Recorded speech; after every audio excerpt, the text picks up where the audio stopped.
have been sitting in the Arctic-like temperatures for weeks now, pushing our heating systems to the brink. It also has some HVAC companies working around the clock to make sure families can stay warm. DC News Now's Tim Reed rides along with one crew that saw its phones heat up the moment the conditions outside plummeted.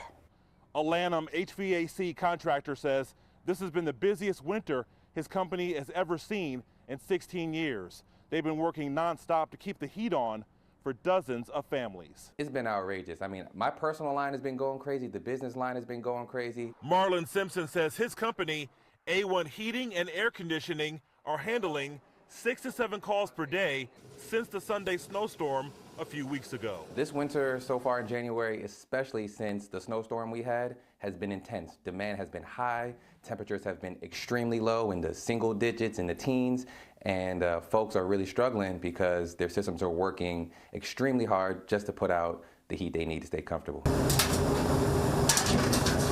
Most of his service calls have been for broken heating systems. But we've seen some real issues with parts going bad. When systems constantly run and they don't have a break, parts tend to go bad. So we're seeing motors go bad. We're seeing refrigerant problems. Homeowner Kenny Massey is one of Simpson's heating customers.